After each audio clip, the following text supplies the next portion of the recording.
así decidan, para que al final veamos algo más o menos funcional, ¿no?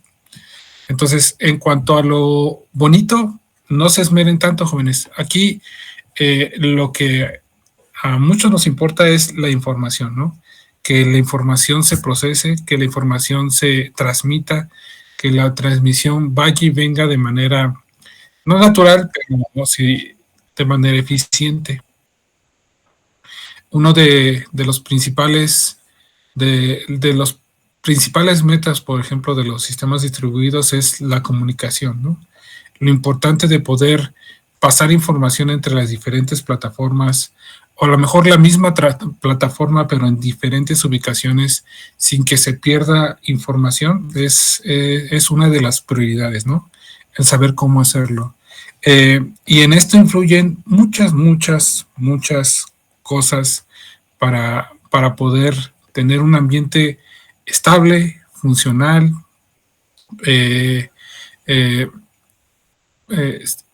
con una fortaleza amplia para ¿cómo le llaman esto? No ataque, sino para cualquier situación que amerite que un servicio se nos caiga, ¿no? Y por ende perdamos algo de información.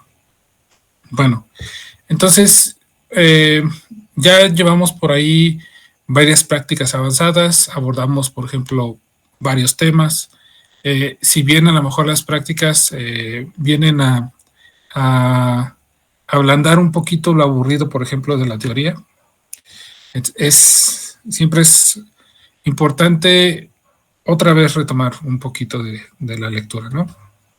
Para poder ir haciendo un poquito más de cosas, ¿no? Entonces, lo que hemos visto hasta el momento es algo de replicación, algo de particionamiento, algo de APIs, REST, SWAP, GraphQL, vimos un poquito de Socket en esta parte de comunicación. Hay por ejemplo, una diferencia muy marcada, por ejemplo, entre los servicios web y las aplicaciones que se hacen, por ejemplo, con Java, con este tipo de lenguajes de programación, porque sin duda alguna, por ejemplo, lo que hace Java es, por ejemplo, utilizar más a bajo nivel, por ejemplo, los recursos del equipo, ¿no? Y a lo mejor por la parte web no hacemos tanto esa reutilización, por ejemplo, de los procesos, ¿no? Pero si hablamos, por ejemplo, de procesamiento y vemos, por ejemplo, actualmente lo que es la inteligencia artificial, por detrás, independientemente de qué IA hablemos, por detrás hay un montón de servidores que en todo tiempo están trabajando full para poder consumir peticiones, ¿no? Y a lo mejor estas peticiones es hazme un resumen o es una pregunta muy abierta, pero el chiste es de que estos núcleos, estos procesos, todo lo que involucra, están procesándose sobre servidores, ¿no? Y entonces aquí lo importante de los algoritmos para poder eficientar ese procesamiento es dinero, ¿no? No es lo mismo, por ejemplo, el consumo que... Imaginemos nuestra computadora, así algo muy local, ¿no? Si nosotros abrimos un Word, un PowerPoint, un Excel, después abrimos a lo mejor un Delphi, o a lo mejor utilizamos NetBeans, programas, 1, 2, 3 programas, nosotros vamos a poder ir notando que nuestro equipo, lo que es el procesador o lo que es el ventilador, que empieza a trabajar cada vez más, ¿no? Lo vemos tan solo, por ejemplo, cuando también abrimos el navegador.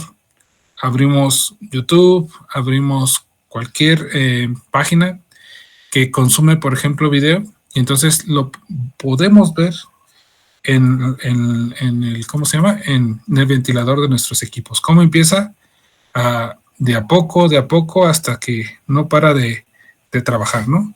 Y si ponemos la mano hacia un costado, empezamos a sentir lo caliente de ese aire, ¿no? Entonces, al final de cuentas, el ventilador está trabajando a una velocidad que consume energía.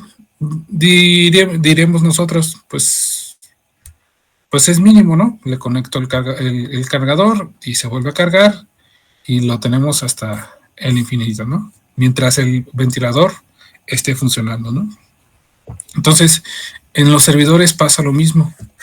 Nuestros servidores, si nosotros los tenemos trabajando a full, los mismos sistemas de ventilación tienen que estar funcionando para que nuestros equipos, por el simple hecho de estar procesando, no se lleguen a quemar.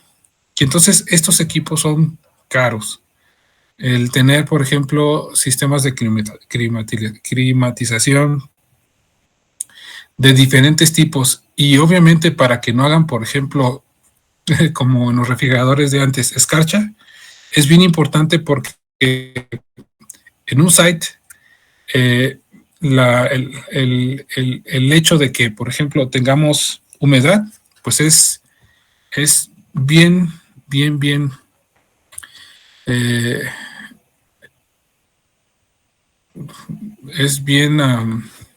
¿cuál es la palabra?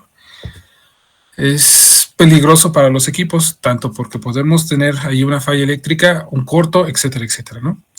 Bien, aquí, por ejemplo, estamos hablando del consumo eléctrico, ¿no? Entonces, esto al final del día representa dinero. O sea, si nosotros tenemos el equipo a full y necesitamos equipo dedicado para, por ejemplo, para enfriar, pues por una parte ahí estamos gastando porque la energía gasta, ¿no? Entonces, también para estos mismos equipos se necesita agua, lo mismo, ¿no? El gasto no solamente de la electricidad, sino del agua, etcétera, etcétera, ¿no? Bien, entonces, el chiste, por ejemplo, también de nosotros al momento de hacer software, ya sea tanto a la medida o comercial, pero que nuestro software esté de manera, al momento de ser compilado, al momento de ser programado, que utilice lo menos mínimo necesario para que funcione, o lo más importante, pero que no encendamos todo desde un principio, sino solamente encendamos en el momento que lo necesitemos, pues eso al final del día o al final de muchos días representa ahorros, ¿no? Bueno, entonces en este tipo de, por ejemplo, de procesos de comunicación, lo comento simplemente porque muchas cosas aportan a que nuestras aplicaciones estén publicadas todo el tiempo, ¿sí? O sea, el resumen es de que hay muchos factores que implican que nuestras aplicaciones estén. Y eso de que estén, a lo mejor para el cliente no es como lo más sensacional, ¿no? Pero para nosotros que vemos todo lo que hay detrás, para nosotros sí. Bien, bueno, por una parte. La otra parte también bien importante es toda la configuración que se debe de hacer previo a que nosotros carguemos, por ejemplo, nuestras aplicaciones. Ahorita, por ejemplo, en esta parte de procesos de comunicación, dice, la comunicación entre procesos es el núcleo de todos los sistemas distribuidos. Por tal razón es importante entender la manera en que los procesos localizados en diferentes computadoras pueden intercambiar información. De ahí partimos, por ejemplo, con replicación, ¿no? No con replicación, sí. Con la virtualización. Cuando nosotros virtualizábamos equipos, por ahí más o menos empezábamos a entender cómo nosotros podíamos compartir información. A ver, no abrimos. Ah, sí. Sí, creo que sí. Nosotros, por ejemplo, virtualizamos un sistema operativo, instalamos, por ejemplo, el servicio de SSH para podernos conectar mediante terminal hacia ese equipo, a lo mejor de manera local, pero ya hacerlo, eso ya no nos limita que nosotros podamos, por ejemplo, configurar nuestro router para que este equipo esté público y a lo mejor desde la casa de un compañero se puedan comunicar a nuestro servidor virtual, ¿no? Bueno, entonces, de esa manera empezamos a entender cómo podemos intercambiar información. A lo mejor con SSH, pues sabemos que es por medio de consola y a lo mejor podemos instalar otra herramienta para que podamos compartir carpetas, ¿no? Bien, pero ese es un principio. La otra es que, por ejemplo, nuestras aplicaciones de alguna manera también se comunican. Entonces, esto no lo vimos, pero por ejemplo, instalar los certificados de seguridad en nuestros servidores también es algo importante, ¿no? Nosotros cuando levantamos un servicio web, por ende agarra el puerto 80 para poder compartir información. Pero si nosotros utilizamos, por ejemplo, software de auditoría de redes, por ejemplo, Kali o cualquier otro de esos sistemas operativos que tienen programas para auditar redes, podemos ver que, por ejemplo, tener solamente un servicio web por el puerto 80 es algo vulnerable. Esto es porque nosotros, si estamos, por ejemplo, en la misma red, podemos hacer ese robo, por ejemplo, de paquetes para poder ir buscando un necesario para poder a lo mejor hackear nuestra aplicación, ¿no? Si nosotros queremos entrar, por ejemplo, a esa red, lo mismo, ¿no? Nosotros podemos estar ahí en el handshake, estar borrando, ¿cómo se llama? Robando paquetes para poder hacer un handshake más seguro y poder entrar a la red, ¿no? Y ya estando en la red, pues podemos hacer infinidad de cosas. Bueno, por la parte del puerto 80, ¿no? Pero si nosotros, por ejemplo, gestionamos o generamos nuestros certificados de seguridad, nosotros a esa comunicación que sale de un servidor hacia el público mundial, nosotros con ese, por ejemplo, certificado de seguridad, nosotros ya tenemos un encriptado de la comunicación que va de adentro hacia afuera, ¿no? Y el mismo certificado de seguridad es como una e-firma. A lo mejor todavía los jóvenes que todavía no trabajan o no tienen, por ejemplo, alguna cuenta o están dados de alta en el SAT, a lo mejor no conocerán lo que es una firma electrónica. Pero una firma electrónica ante el SAT son 2 archivos. Y estos 2 archivos tienen la extensión .key y .ser. Una es la llave pública y la otra es la llave privada. Y una sirve para poder, por ejemplo, encriptar cadenas de información con una contraseña que obviamente solamente tiene la persona acreedora a esa firma, y con el .ser podemos hacer la decodificación de ese encriptamiento sin la contraseña para poder validarla. Entonces, esto lo platico porque los servidores lo tienen. Ese HTTPS con una firma, si se puede decirlo así, podemos tener ese certificado de seguridad que encripta la información que se transmite entre cliente-servidor y que le da seguridad a nuestros sitios. Obviamente, pues, no solamente es la chamba del certificado de seguridad, sino también de nuestras aplicaciones. Bien. Adicional a eso, hay muchas cosas que también en los servidores se tienen que configurar para que también la comunicación entre la información que pasa de las aplicaciones se dé. Lo comentaba en clases anteriores. Cuando nosotros instalamos, por ejemplo, WordPress, Moodle, de estos plataformas de e-learning y de aprendizaje, por ejemplo, muchas de estos se instalan, por ejemplo, en software libre. Así lo que teníamos nosotros, un servidor Linux, un servidor CentOS, Ubuntu, el que sea, con el servicio de web de Apache o de Inject, el que sea, ¿no? Y además de esto, no solamente con el servidor levantado, sino con configuraciones adicionales en el PHP o en el mismo servidor para que se pueda dar la comunicación de las aplicaciones.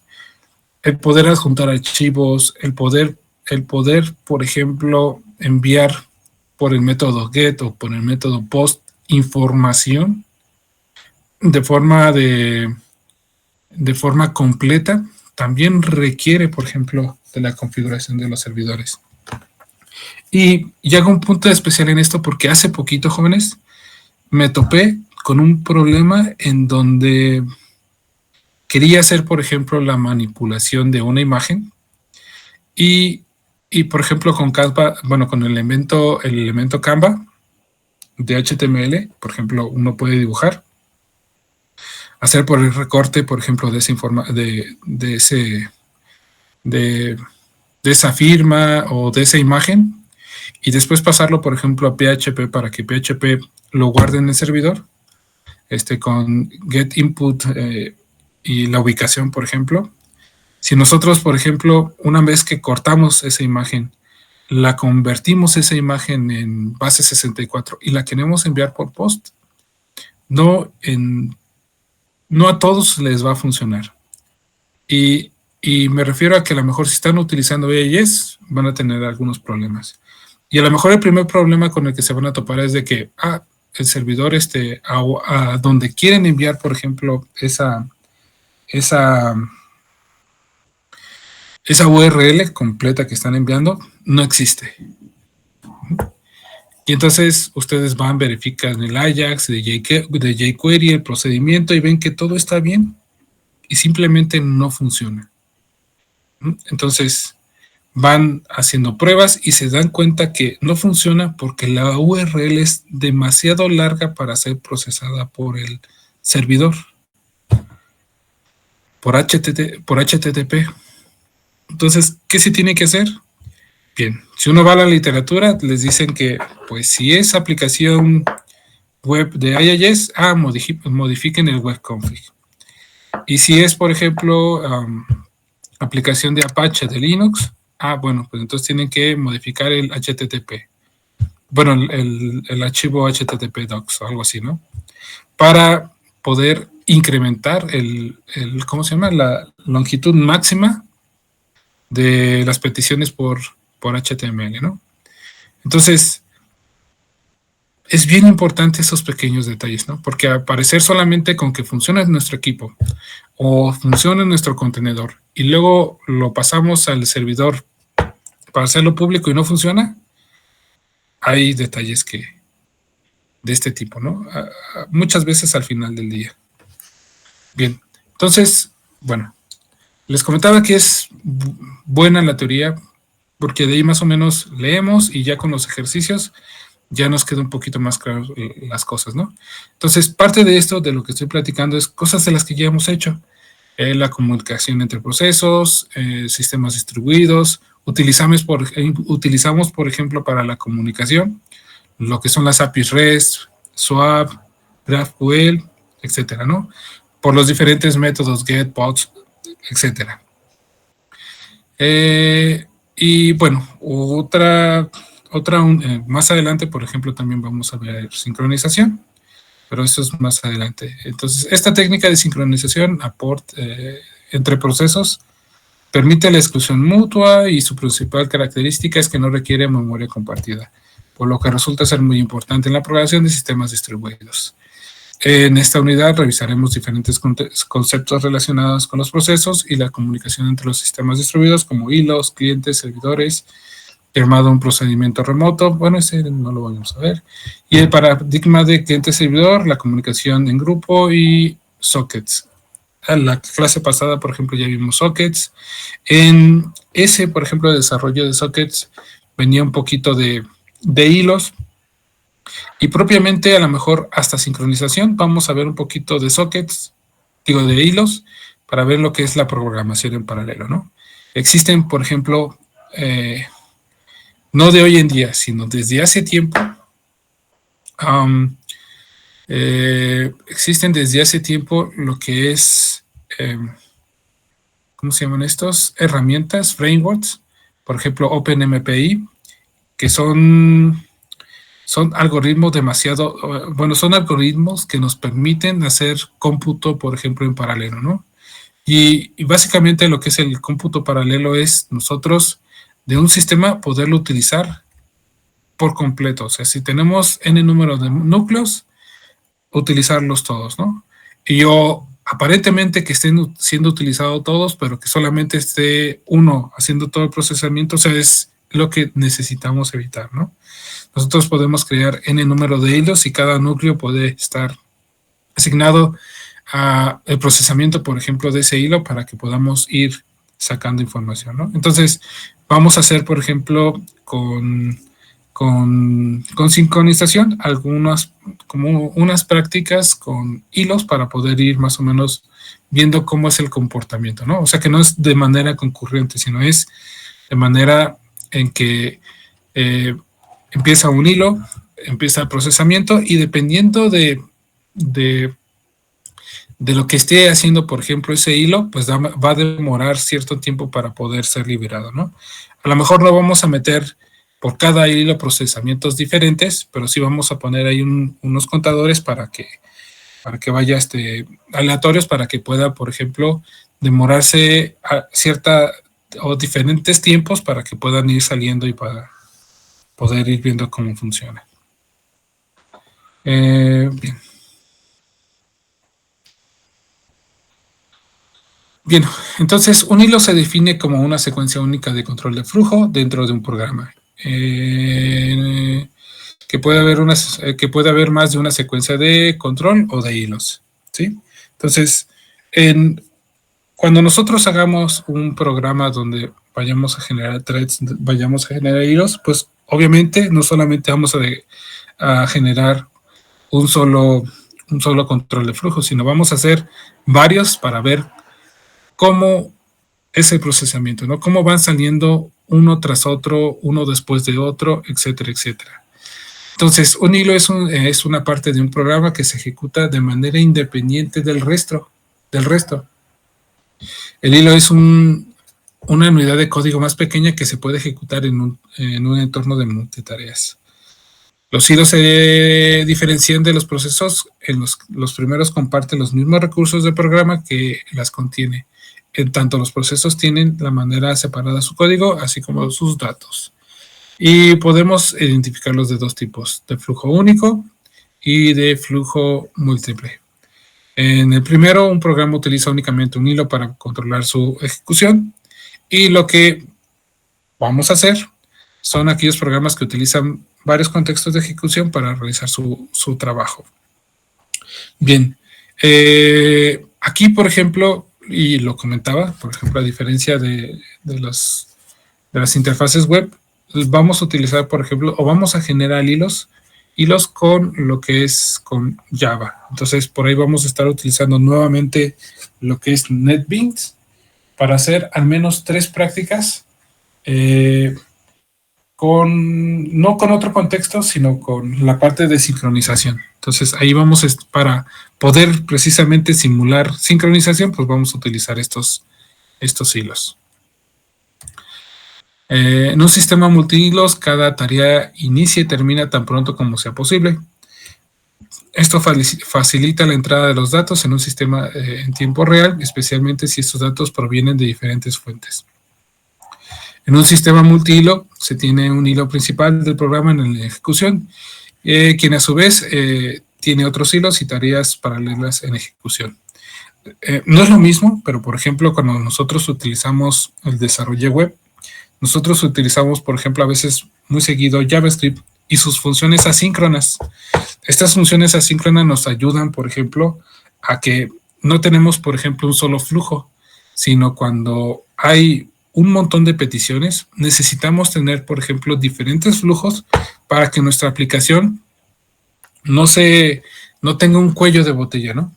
Que no haya una petición que esté deteniendo todo, sino que con estos, por ejemplo, con estos métodos asíncronos, son independientes o sean independientes para que si uno se detiene, los demás se pueden ir ejecutando, se pueden ir liberando y que no tengamos ese, por ejemplo, cuello de botella, ¿no? Entonces, los hilos nos permiten, en lo que es los recursos del equipo, tener precisamente eso, no tener un solo flujo que en algún momento dado, a lo mejor por un procesamiento que a lo mejor no estaba bien calculado, se demore y no tengamos respuesta, pero sí, eso sí, siguen generándose todavía más peticiones, ¿no? En el entorno, por ejemplo, donde laboro, jóvenes, algo que es, por ejemplo, bien importante son las aplicaciones, por ejemplo, de simulación. En el lugar donde laboro, bueno, les voy a platicar un poquito el concepto. Nosotros, hacia el pasado y en el presente y a lo mejor en el futuro, en el pasado la industria estaba muy apegado, por ejemplo, al gobierno. Había, por ejemplo, unos proyectos, unos fondos más bien llamados PEI, y estos fondos permitían que, por ejemplo, los centros públicos generaran proyectos con la industria, fondeados gracias, por ejemplo, al gobierno federal, para determinados proyectos en beneficio para ambos, ¿no? Esto quería decir que, por ejemplo, si a lo mejor GE tenía un proyecto y este proyecto requería, por ejemplo, el apoyo de generación de tecnología, se abría, por ejemplo, ese proyecto y nosotros éramos partícipes para desarrollar esa tecnología. Bien, por ejemplo, voy a esto porque quiero terminar con un punto en específico.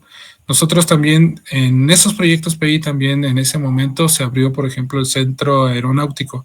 Entonces, por ejemplo, algo que, por ejemplo, vi muy marcado es que uno puede decir, pues hago una hélice, ¿no? Y la hélice, pues tenemos el boceto, generamos la hélice y listo, ¿no?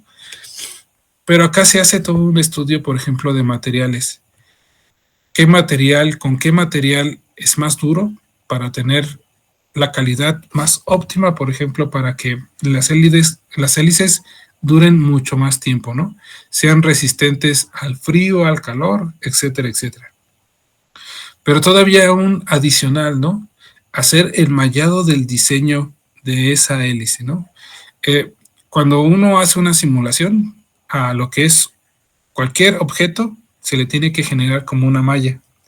Y cada punto en esa malla es, por ejemplo, un algoritmo o es una expresión matemática que va a simular el esfuerzo en ese momento en esa pieza, ¿no?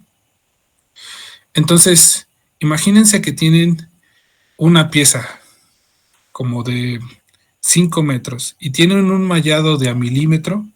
Entonces, el número de operaciones que se hace por espacio, por ejemplo, para ver en qué momento a lo mejor o en qué área la hélice es más propensa a quebrarse. Entonces son miles y miles y miles de operaciones, ¿no? Entonces, precisamente por eso existen los hilos. Bueno, no por eso, pero precisamente una de las ayudas que ejercen los hilos es poder hacer esa división de todas esas operaciones lógicas que se tienen que realizar, ¿no? Entonces, uno podrá pensar que los hilos solamente se hacen en una computadora. Esto no es así. Se puede tener, por ejemplo, un clúster de n número de computadoras, heterogéneo u homogéneo, y todas estas pueden estar conectadas entre sí en red para compartir los recursos, tanto de procesamiento como de almacenamiento, etcétera, etcétera, para poder hacer ese mallado.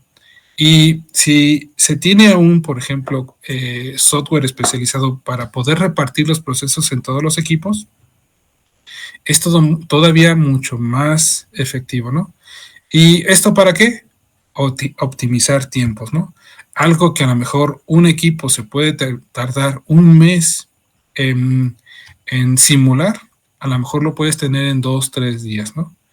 Hace poquito, por ejemplo, para un proyecto de tesis de doctorado, ocupamos varias computadoras para poder procesar o simular como si fuera un mallado, ¿no? Fíjense, por ejemplo, lo complejo que puede ser esto.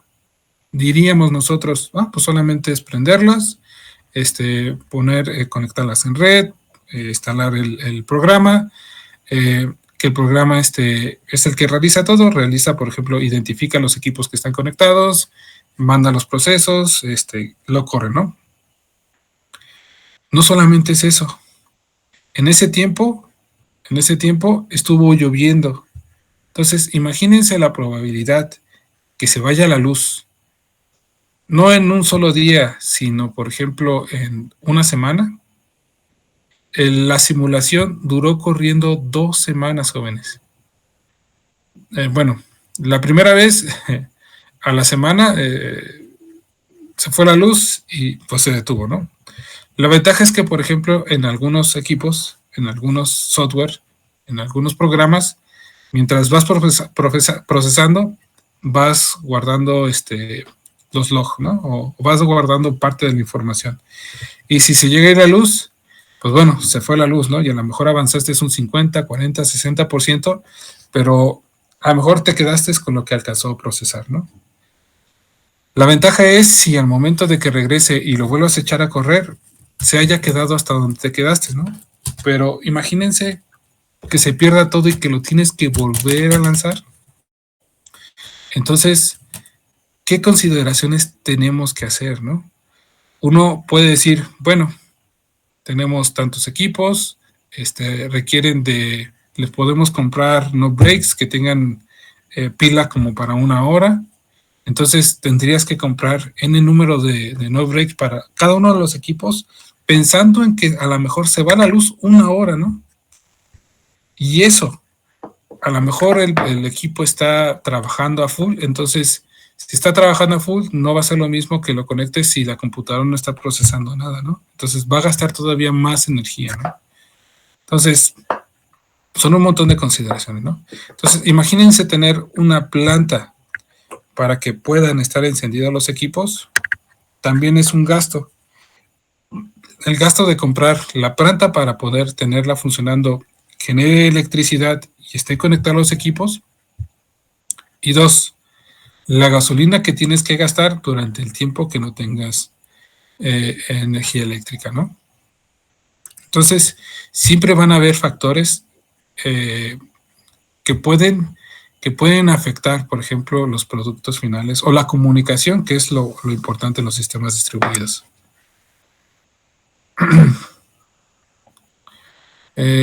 Ok, aquí con esto terminamos, por ejemplo, de hilos. De aquí podríamos ir, por ejemplo, a NetBeans para poder hacer una pequeña práctica con hilos. Eso no la vamos a saltar y nos vamos a ir hasta sincronización, para que ya en sincronización empecemos a ir algunos algoritmos de sincronización, pero ya con hilos. Entonces nada más vamos a ver un poquito del tema de cliente-servidor, que también ya es algo que hemos visto hacia atrás, cuando generamos, por ejemplo, las APIs para poder conectarnos entre los equipos, para poder compartir información. Bien, el cliente. En un sistema distribuido, el cliente es el elemento que solicita y usa el servicio, pero ahí se me pasó un espacio, que proporciona una funcionalidad en específica o dato. El cliente tiene una postura proactiva. Esto quiere decir que está trabajando en una tarea específica y cuando necesita cierto dato o una operación específica, invoca al servidor para obtenerlo. Generalmente es por medio de la aplicación cliente que un usuario accede y mantiene un diálogo con el sistema. El usuario realiza el diálogo vía la interfaz gráfica del usuario y la operación del cliente consiste en arrancar, realizar su trabajo y terminar. Bien, justamente lo que hicimos con nuestras APIs, ¿no? Nosotros construimos nuestros clientes y servidores para que de ambos lados veamos cómo es un funcionamiento básico, ¿no? Generamos vía framework, por ejemplo, de swap, librería de swap, para construir nuestro servidor, ¿no? Y también con un cliente, una librería cliente, el cliente para también poder consumir un servicio swap, ¿no? De la misma manera generamos para la API REST, la API cliente-servidor, y también, bueno, GraphQL fue únicamente levantar el servicio y ahí mismo lo pudimos consumir. Con la parte de sockets también creamos el cliente-servidor para ver, por ejemplo, cada una de sus tareas, ¿no? Cómo el cliente sí necesita, por ejemplo, de saber cómo es la estructura del servidor para poder solicitar la información, ¿no? Y aquí, por ejemplo, lo hicimos de manera muy sencilla. Allá afuera, por ejemplo, para consumir un montón de sitios, generalmente viene la documentación de la API, viene que nosotros tenemos que generar un usuario y contraseña para generar token para poder consumir, ¿no? Cuando nosotros hacemos, por ejemplo, aplicaciones, y en esas aplicaciones el login lo queremos, por ejemplo, enlazar con el login de Gmail, pues tenemos que hacer, por ejemplo, la configuración 2 pasos, ¿no? O el out, el servicio out para poder hacer la autenticación, ¿no? Entonces, siempre va a haber, por ejemplo, ahí cosas que se necesiten delimitar, por ejemplo, para poder consumir esos servicios, ¿no? Y bueno, y la otra es que muchos de estos sitios, de ahí viene el core, ¿no? O sea, de ahí viene, por ejemplo, el ser de esas aplicaciones, ¿no? Si nosotros, por ejemplo, queremos hacer una autenticación con CURP, vamos a ver que si nosotros buscamos API CURP, no vamos a ver ningún sitio oficial, por ejemplo, de Renapo, que diga, aquí puedes consumir la CURP. Nada más necesitas meter este código en tu aplicación para que puedas validar las CURP. Sin embargo, hay un montón de servicios que te dicen, te damos 5 validaciones y gratuitas y lo demás ya es con costo, etcétera, etcétera, ¿no? Y solamente es la CURP, ¿no? RFC y un montón de más. ¿Esto por qué? Porque en México, por ejemplo, hay un montón de MIPYMES o pymes que necesitan, por ejemplo, en su nómina hacer estos tipos de validaciones, ¿no? Y a veces nosotros, ya en un sentido muy estricto, nos vamos volviendo flojos, ¿no? Tengo que entrar a la página del CURP, poner la CURP, darle clic, descargar y ver, y tengo que hacer un montón.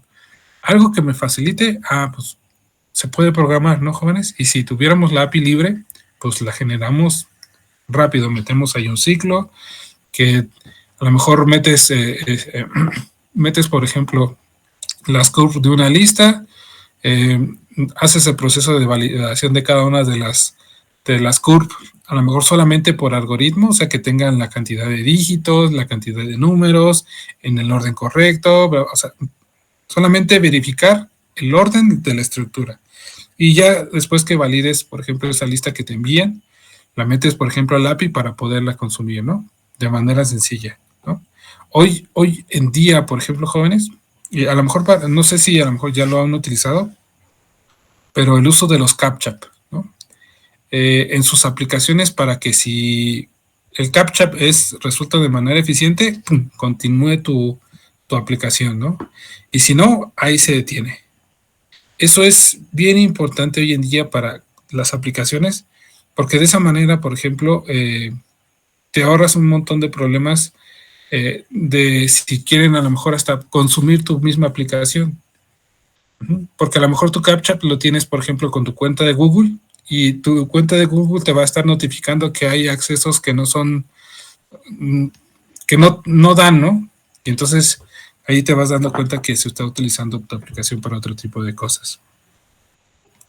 Bueno, esa es una, ¿no? Utilizar CAPTCHA. Y las de Google son como más eficientes. Ok. Y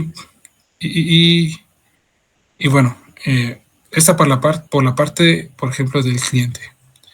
Y bueno, también vimos lo que es nuestro servidor. El servidor es el elemento que proporciona la funcionalidad o servicio de un sistema distribuido. Este servicio puede constituir en compartir datos, información sobre una solicitud, compartir recursos físicos, imprimir, etcétera, etcétera. Generalmente se considera un servidor tiene una posición reactiva en un sistema, ya que se encuentra inactivo hasta el momento que una petición se hace al servidor, ¿no? Cuando se recibe la petición, la procesa, envía la respuesta al solicitante para después quedar nuevamente inactivo en espera de una nueva petición. Un sistema en modo de ejecución de un servidor es continuo, ya que al inicializar arranca el sistema y esta operación puede, queda hasta que se apaga. Tenemos dos tipos de servidores, los que son estáticos y los que son dinámicos. Más o menos, por ejemplo, el que es estático es el que solamente reacciona cuando llega una petición, ¿no? Y a lo mejor solamente es un insert y guarda la información, ¿no? Mandamos, por ejemplo, insertar una información, el servidor o la base de datos registra, retorna, por ejemplo, el valor para que nosotros sepamos de que se ha registrado ese cambio en la base de datos y nos retorna, ¿no? Y los dinámicos como los microservicios, que todo el tiempo, por ejemplo, está a la escucha, ¿no? Que a lo mejor, que sí detona, por ejemplo, de una petición, pero lo hace, por ejemplo, lo detona hacia un mundo de usuarios que a lo mejor son los operarios de esa aplicación, ¿no? Se está inundando, por ejemplo, el Cárcano, ¡pum! Lo manda, por ejemplo, al de mantenimiento que esté más cerca disponible para poder hacer la atención. Ok. Esto es de este lado, ok. Entonces, un arranque estático sucede cuando el servidor arranca como parte de arranque general del sistema donde se encuentra localizado. En contraste de un dinámico, sucede un servidor es activado por un proceso del cliente que solicite sus servicios. Los servidores forman parte importante del middleware básico del sistema distribuido. Entre las características fundamentales de los servidores destacan que pueden ser reutilizables y relocalizarse. Los servidores pueden ser usados en diferentes tareas, en las que se pueden destacar las siguientes: servidores de datos, de archivos, de impresión, de correo, servidores de programas, de base de datos, servidores de fecha y hora, servidores multimedia, servidores de transacciones, servidores web. Aquí lo importante es dividir para que cuando uno sea hackeado, no esté todo en un mismo servidor, ¿no? Bien, y después de ahí ya pasábamos a los sockets. Entonces, esto es, por ejemplo, información muy básica, nada más para que tengan el contexto de todo el tipo de servicios que en un servidor puede darse, ¿no? Nosotros, por un lado, en las aplicaciones que hemos hecho, tenemos nuestro servidor web, y este servidor web, pues sí, tenemos ahí la base de datos, pero sin problema podríamos tener otro servidor con el servicio, por ejemplo, de datos, con el otro servidor, por ejemplo, con el servicio de almacenamiento. Entonces ahí tenemos los archivos. Podemos tener un servidor con el servicio de impresión. Por ejemplo, en Windows podemos tener, por ejemplo, el WSUS, para que de ahí, por ejemplo, se desplieguen las actualizaciones en todos los equipos que estén dentro del dominio de ese servidor. El otro servidor para las políticas de grupo, ¿no?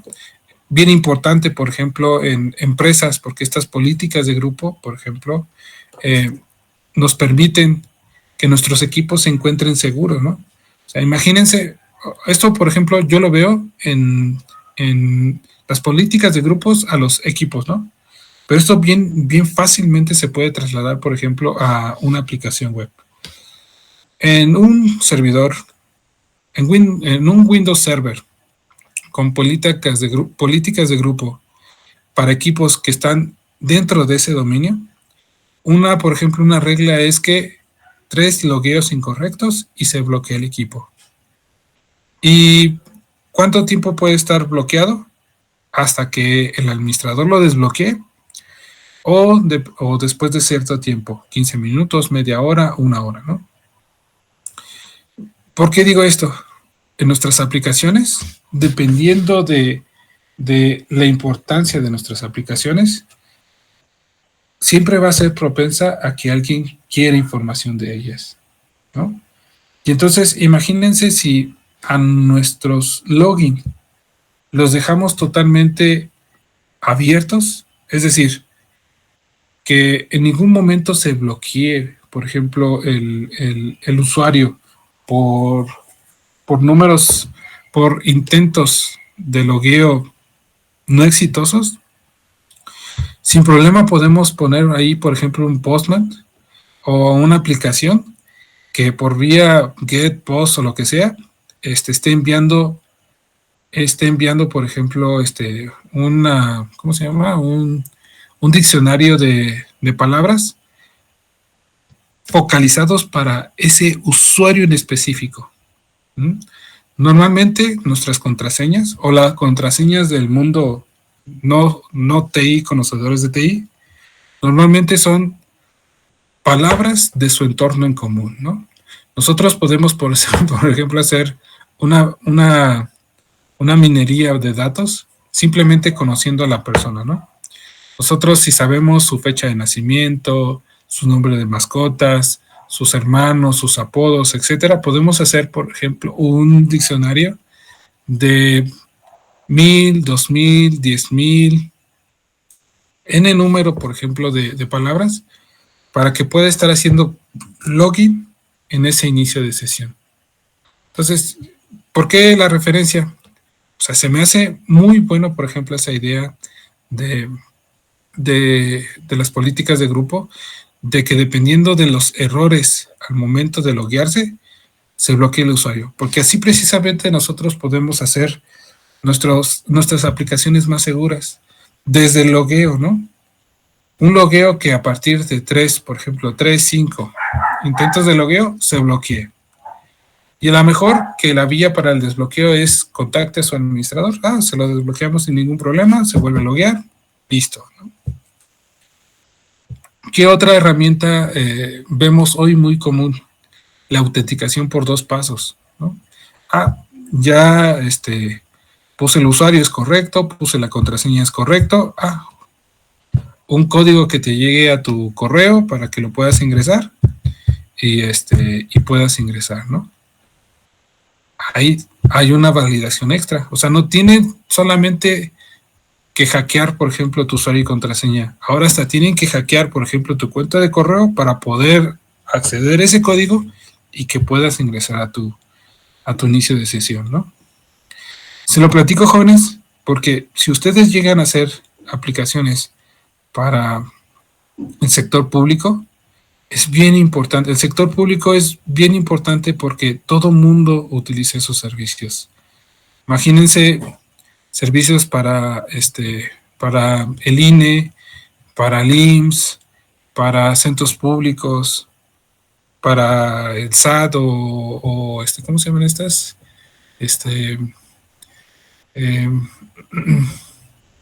Donde se hacen los juicios orales. Bueno, todo ese tipo de servicios públicos son bien importantes porque tienen información de todos y todas, ¿no?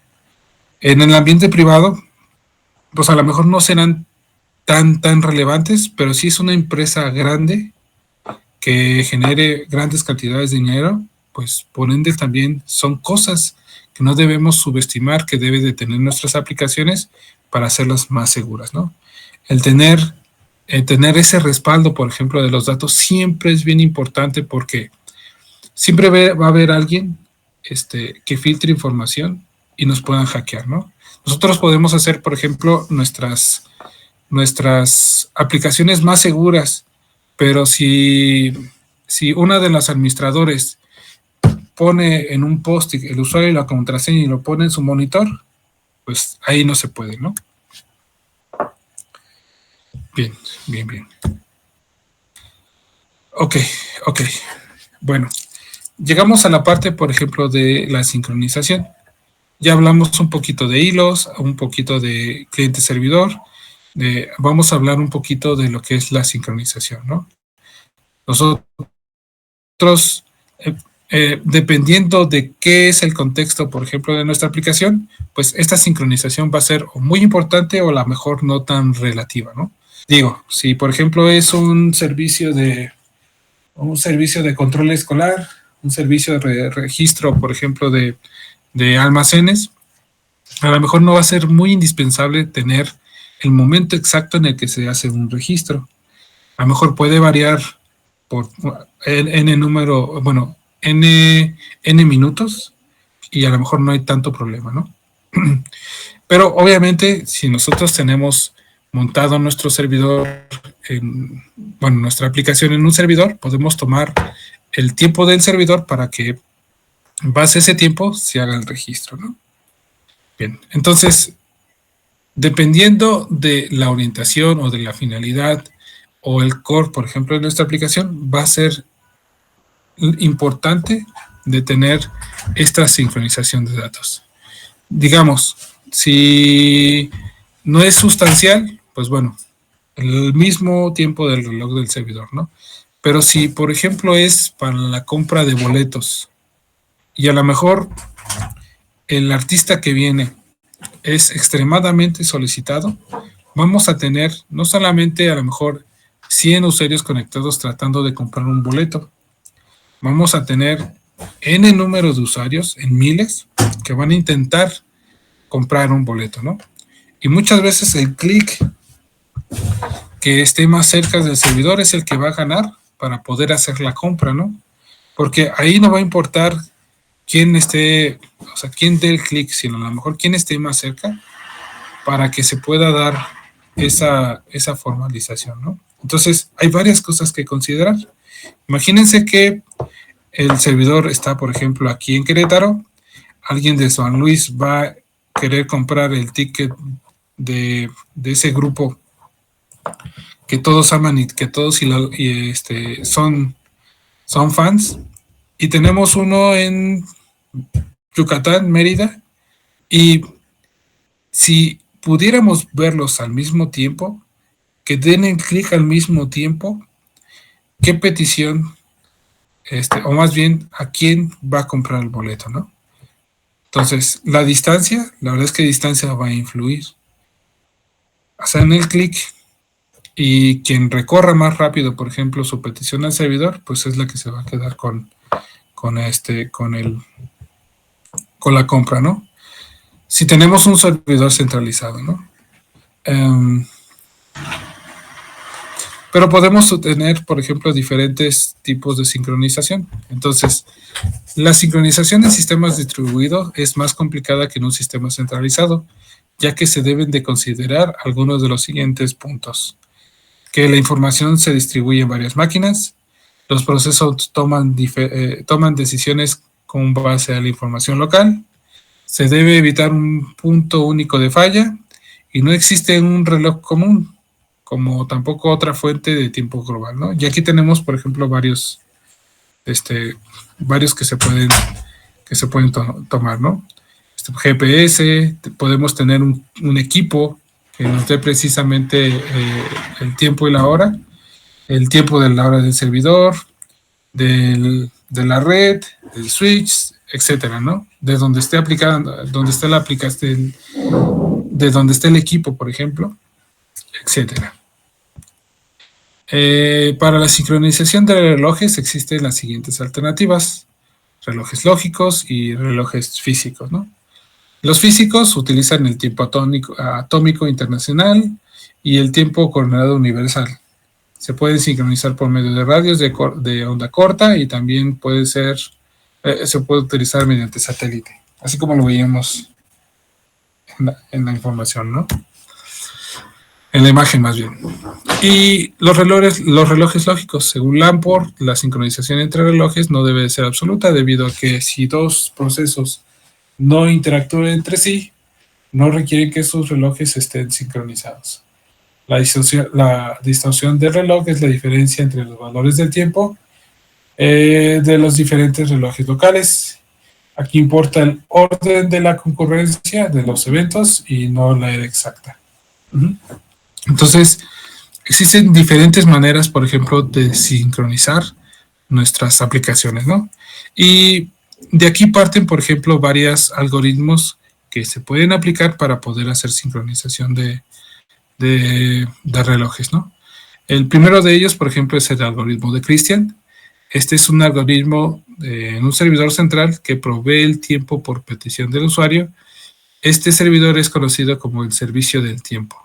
Entonces tenemos, por ejemplo, el tiempo que se solicita, la máquina emisora, el tiempo del servidor, se envía y bueno, lo importante es que se mide el tiempo de reloj en la misma máquina emisora. La operación de este algoritmo se resume a continuación. Periódicamente cada máquina envía un mensaje para solicitar el tiempo actual del servidor. El servidor de tiempo responde con un mensaje que contiene el tiempo actual. La máquina emisora puede poner su tiempo en temas la transición, y una estimación del tiempo de programación sería realizado por el reloj de la máquina emisora calculando el tiempo 1 menos el tiempo anterior entre 2 e incrementándolo hasta llegar al valor de t. Si se conoce el tiempo en que tarda el servidor en manejar la interrupción, la estimación del tiempo puede mejorar con base a la expresión que por ahí vemos, ¿no? Entonces, aquí una de las primeras prácticas que vamos, por ejemplo, a desarrollar es este algoritmo de Christian. Obviamente vamos a utilizar, por ejemplo, ahí hilos para poder hacer, por ejemplo, esas peticiones y que mientras se van ejecutando, se vayan haciendo las operaciones para poder ir ajustando, por ejemplo, el tiempo de reloj. Bien, este es, por ejemplo, uno, ¿no? El otro algoritmo es el algoritmo de Lamport. Este es un algoritmo simple utilizado para determinar el orden de los eventos de un sistema distribuido, en donde los diferentes nodos no se encuentran perfectamente sincronizados, por lo que el algoritmo ofrece un ordenamiento parcial de los eventos. Entonces, aquí tenemos, por ejemplo, del lado derecho, los eventos que se van presentando, ¿no? El primer paso es, por ejemplo, de 4 se lleva al 12, del 12 avanza al 18, del 18 se va al 32 y aparentemente ahí no hay ningún problema, ¿no? Va como que en la misma secuencia. El problema es que, por ejemplo, después del proceso 3, manda un tiempo, o sea, se comunica con el proceso 2 y del salir del 48 llega en el 42. Después el reloj, bueno, ese proceso 2 continúa en su tiempo y sale del 48 y al proceso 1 llega en el 36. Entonces, aquí estamos viendo que de este lado, por ejemplo, los procesos sí llevan como un orden creciente, ¿no? Y de este lado se ve un orden decreciente, el cual no se debería de efectuar. Entonces, Lamport ofrece, por ejemplo, el algoritmo para poder hacer el ordenamiento de estos tiempos. Entonces, de este lado vemos cómo lo resuelve Lamport. Tenemos el proceso 1 en 4, llega al proceso en 12, avanza el tiempo, sale en 18, llega en 32, sigue avanzando el proceso del proceso 3, llega al 48 y lo que hace Lamport es, llega la comunicación otra vez al proceso 2 y compara. Si tiene un tiempo menor, se actualiza ese tiempo más 1, ¿sí, no? Para que no salga en el pasado, sino yo salí en el 48, tiene que llegar en el 49. Y se sigue el proceso en el proceso 2, sale del proceso 2, llega al proceso 1 y lo mismo, ¿no? Si llega con un tiempo anterior al proceso ya de salida de ese proceso, lo actualiza a más 1. Entonces, aquí vemos diferentes tipos de algoritmos para poder hacer la sincronización de los tiempos, ¿no? De los diferentes procesos. Y está este último del algoritmo de Berkeley, que es un poquito similar, por ejemplo, al de Lamport. En este algoritmo, una computadora maestra mide periódicamente las computadoras esclavas de sus relojes y efectúa la sincronización, ¿no? Entonces, aquí tenemos, por ejemplo, el maestro que pregunta a los esclavos los valores de sus relojes. Aquí, por ejemplo, tenemos que son las 9, el reloj, y pregunta los horarios de los demás. 8:50, bueno, creo que este iba de aquí, 8:25, 9. Y después, a ver, déjenme ver cómo va el orden. los que ayudan al maestro con su tiempo local.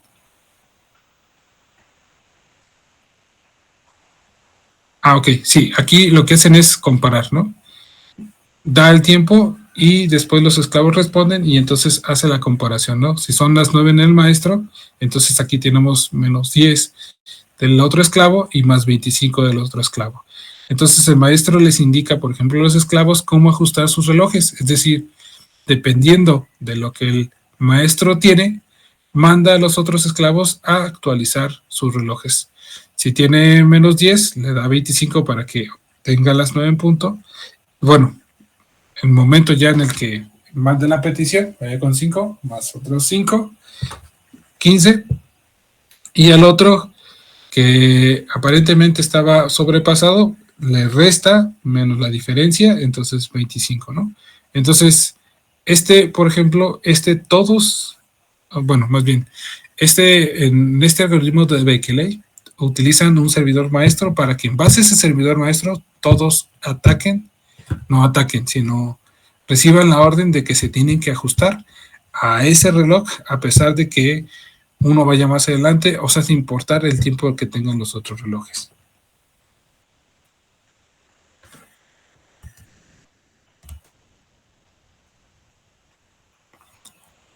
Bueno, y después de esto viene, por ejemplo, exclusión mutua y otros temas, ¿no? Pero vamos a empezar, por ejemplo, con estos 3 tipos de sincronización. Estas 3 prácticas las vamos a generar en NetBeans, y yo creo que eso ya va a ser la próxima clase. Ahorita nos quedamos con esta parte de la teoría y este miércoles vamos a utilizar lo que es NetBeans para que por ahí lo tengan instalado. Si no es, por ejemplo, esta aplicación, si tienen Eclipse, con Eclipse también va a ser lo mismo. Son prácticas de Java, entonces vamos a generar unos hilos, vamos a echarlos a correr y vamos a ver cómo se van interactuando. Hay una página, por ejemplo, en internet que nos permite, por ejemplo, hacer prácticas con hilos, o sea, con Java, pero ahí no se ve tanto el uso de hilos como lo vemos en un equipo local, ¿no? Entonces, si no lo tienen instalado, no se preocupen, por la página se pueden copiar el código, lo ejecutan y van a ver cómo va a ir viendo ahí el desplegado de la corrida, ¿no? Pero no se va a ver tan marcado como cuando lo hacemos en nuestros propios equipos, ¿no? Porque pues tenemos a lo mejor menos procesamiento, más núcleos, menos núcleos, o a lo mejor le metemos más hilos, etcétera, etcétera, ¿no? Bueno, entonces, este contenido que, por ejemplo, les estoy mostrando, obviamente también se los voy a compartir.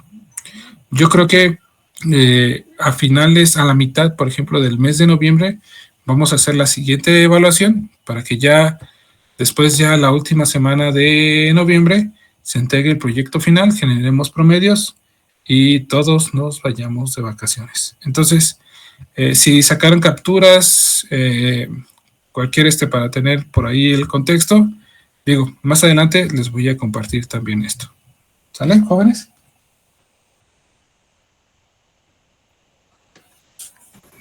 Sí, está bien, profe.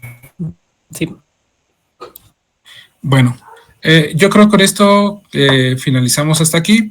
Digo, podemos empezar la práctica, pero pues siempre nos quedamos a la mitad. Entonces, mejor iniciamos la próxima clase. Hoy descansan temprano. Me dio mucho gusto que, por ejemplo, la clase pasada se conectaran todos para hacer la evaluación de conocimientos. Les agradezco mucho, jóvenes. Y enhorabuena, que tengan una bonita noche. Gracias, profe.